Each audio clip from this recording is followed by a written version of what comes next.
From the main menu, under the Administrative Functions, and in the first category listed as Member Database, click on the first option, Member Database.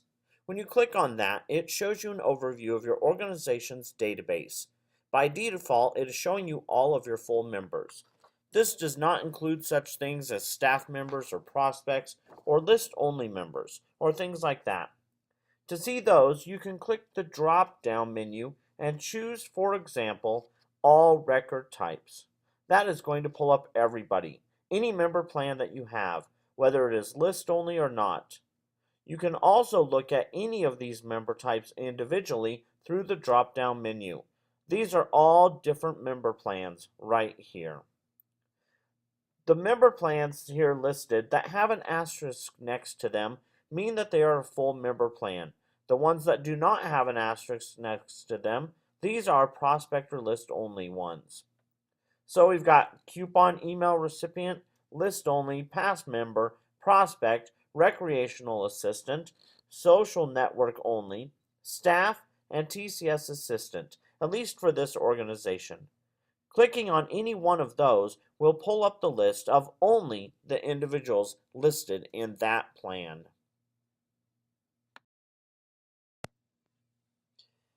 I'm going to go ahead and switch back to all members to make this easier. To the right, we have listed the status of the members we want to view in the database. By default, it is set to active. What that means is that active members are individuals who have current permissions and can log in to your website. Pending members, you can set up your database for new members to be able to be entered in with a pending status so that their member profile gets created.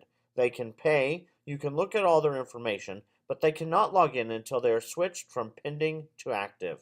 This allows you to get a handle on who is joining your organization and if you want to let them join or not. Then, after that, there is denied and there is also dropped. Both of these are dropped from the member database. Denied means you have turned off all their permissions. Dropped means you have deleted them completely. You can choose any of these statuses individually to view the members with that status, or you can choose all, which allows you to see everybody at once, regardless of status. There are some other things at the top here that you can do which you might be interested in. The show hide columns are right here.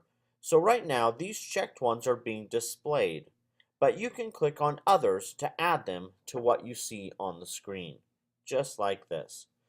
In addition, you can remove the check marks to go ahead and hide them from what you're seeing on the screen. Next, you can copy everything to the clipboard if you want. When you click this, it will copy all the rows that you see. Third, you can export everything to either a CSV or an Excel file. Now, one thing I want to point out about that, on both clipboard and export, it's only going to show the process of what you have on the screen. Right now, if you go to the bottom of your database, you'll see that you're showing only 50 entries. If we switch this to show all entries, then every entry will show on the screen. Then if you go back to the top and choose clipboard or export, it will process everything, every single member. Next, there's the Add New Member button right here for adding somebody new, which we will look at more in just a minute. And actually, you can search for anybody as well. So if I wanted to look for Richard Scully in the database, I simply enter his name or any part of it into the search field, and then I click on Go. That will bring up any records with that identifier. And then, to get back to viewing all members again, you simply hit the Clear button on the far right.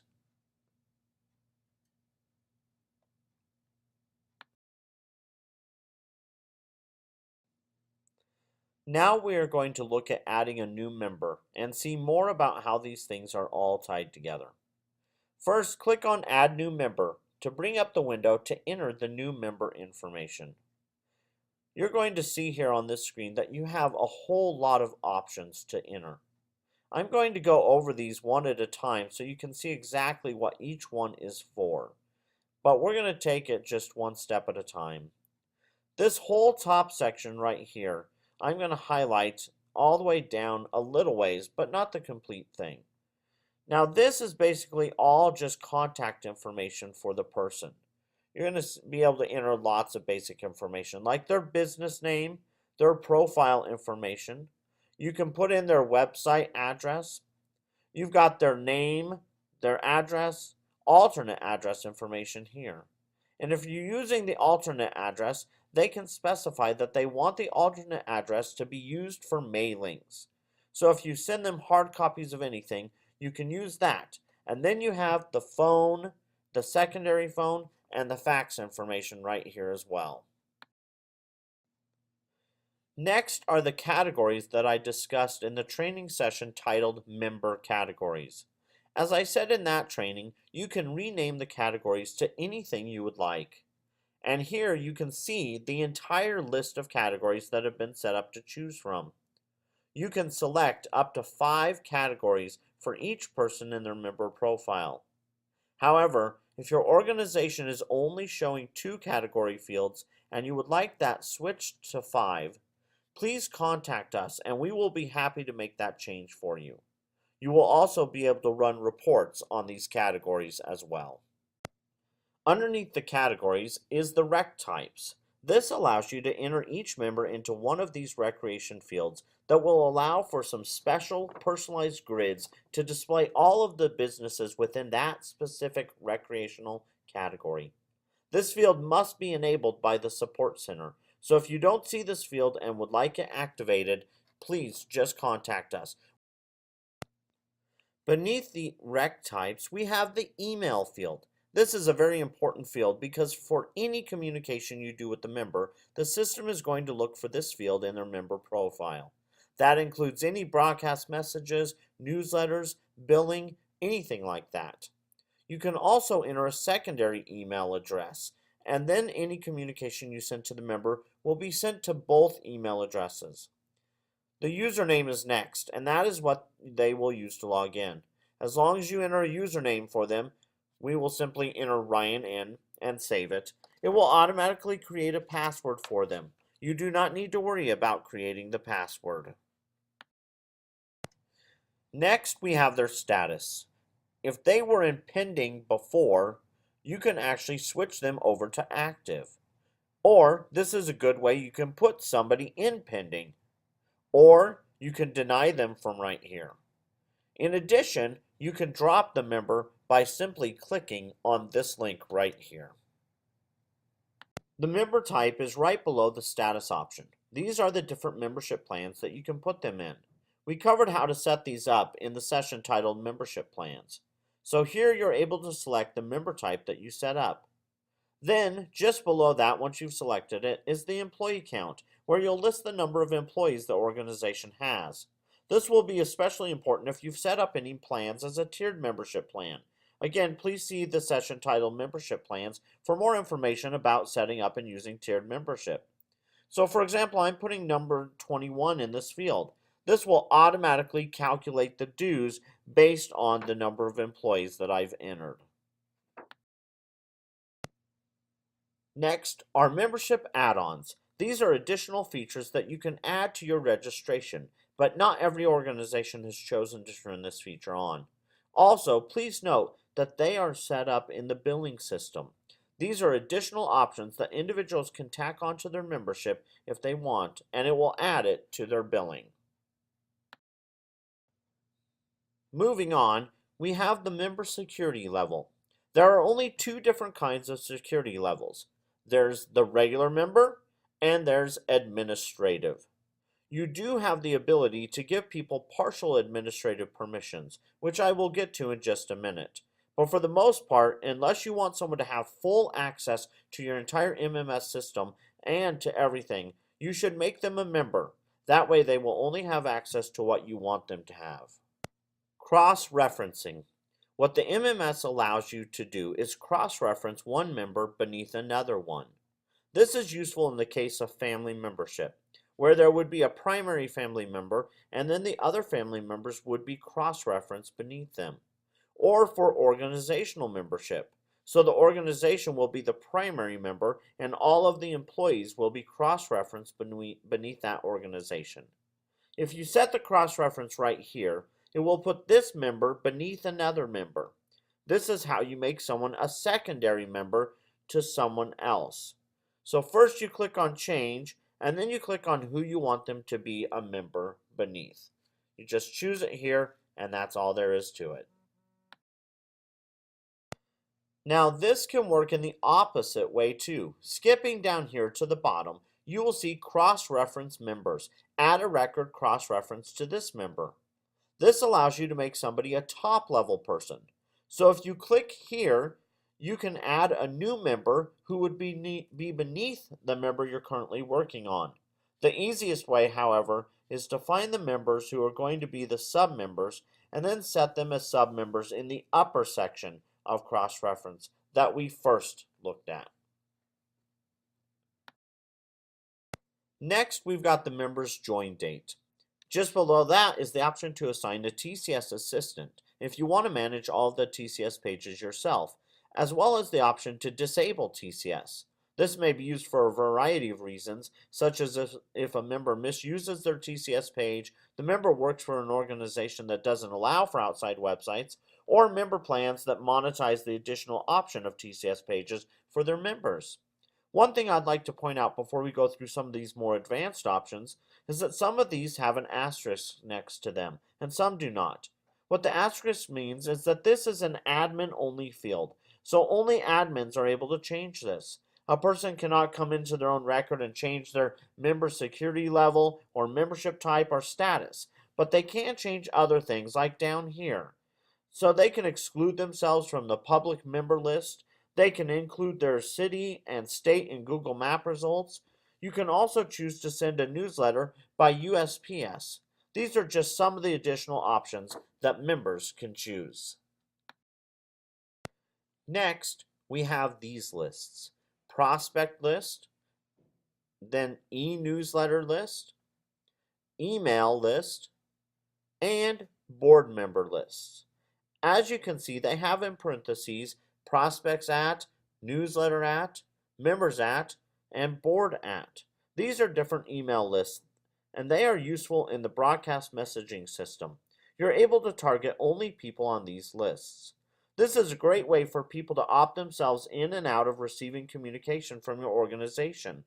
For example, if they don't want to receive anything from the newsletter list, they can uncheck that, and they won't be included in any of those mailings, as long as you are using the lists within our system. The next section that I am highlighting here are custom fields that we can set up for your organization. These may look different on your organization's page because we can customize them for your needs. We can set up different sorts of fields, whether they're text fields, drop-down menus, checkboxes, or multi-line fields. These fields are all searchable, and you are able to generate reports on them as well. For example, in this organization, the custom area is the legacy section, where they would enter information about the member prior to the organization having our MMS system.